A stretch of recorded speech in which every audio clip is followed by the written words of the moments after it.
McKay and Pearson. Since being introduced in the 17th century, capital punishment has now evolved into what is called lethal injection. Lethal injection is used for capital punishment crimes that have been committed in the United States. The United States, along with 22 other countries, are the only ones who have reported deaths by capital punishment since 2014.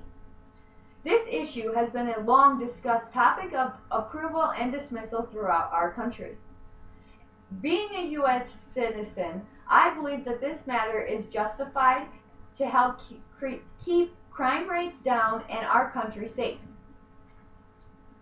Many individuals, though, see capital punishment as a hole in the taxpayers' pockets.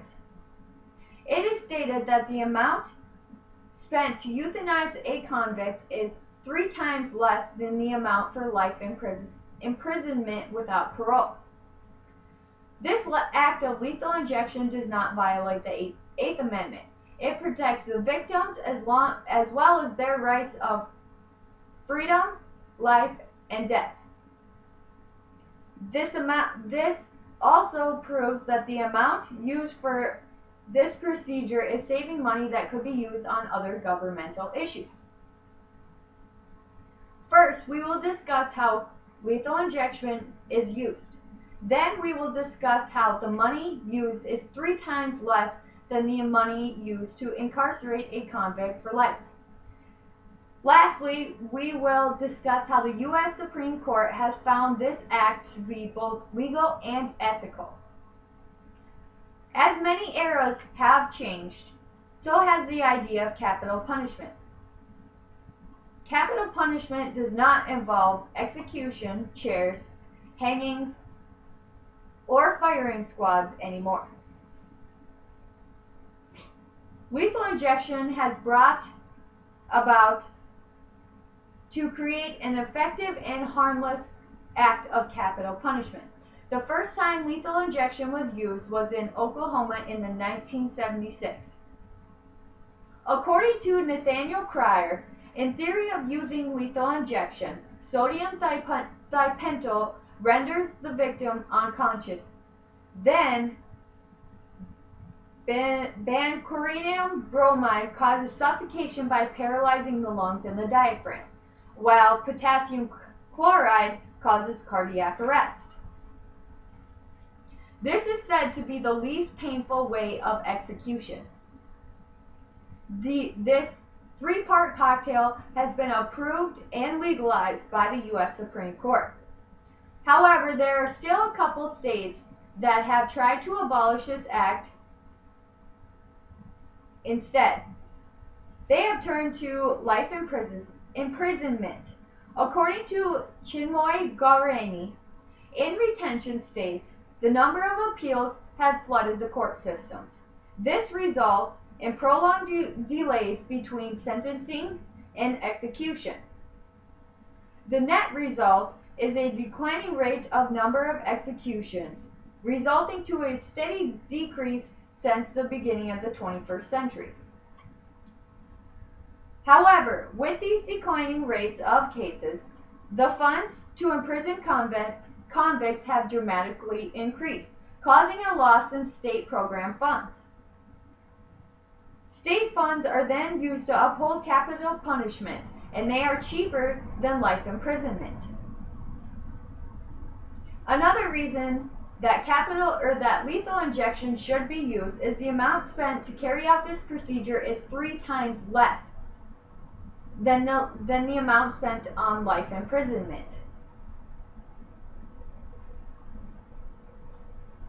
According to Jolie McLaughlin, a report by professors at the Duke University found that the death penalty costs for North Carolina were $2.16 million less than the execution with sentencing of life imprisonment.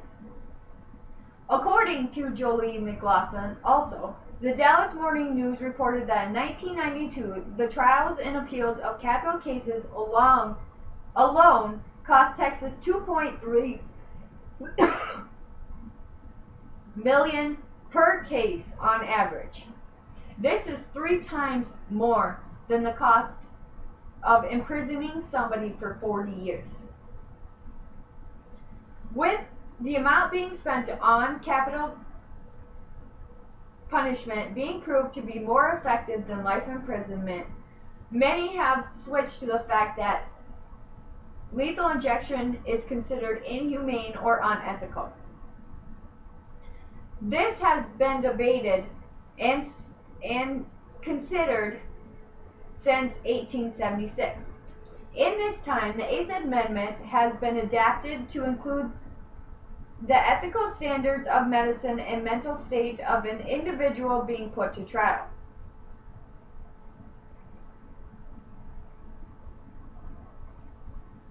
According to Alexander Bay, the debate in which capital punishment is sought to be considered unethical and inhumane has been debated since as early as the Jurek versus Texas case in 1876. In this time, the Eighth Amendment has been adapted to include the ethical standards of medicine and the mental state of an individual being put to trial. Finally, in 2008, the Supreme Court declined to hold the 3-drug cocktail unconstitutional. They believe that under the Eighth Amendment, the petitioner failed to show that the 3-drug combination posed a substantial threat or risk of serious harm. Although capital punishment by lethal injection is still being debated on whether it is ethical or inhumane, it will not solve every crime from reoccurring. However, it can save money used in prison programs and also seek closure for victims and families. This act of lethal injection does not violate the Eighth Amendment. It also protects the rights of freedom and the safety of victims. It is also 3 times cheaper than life imprisonment. Capital punishment has been derived and changed throughout many centuries. It is still considered to be an effective part in the justice system. This is needed to keep our country intact and give victims the rights to the rights that they have already lost.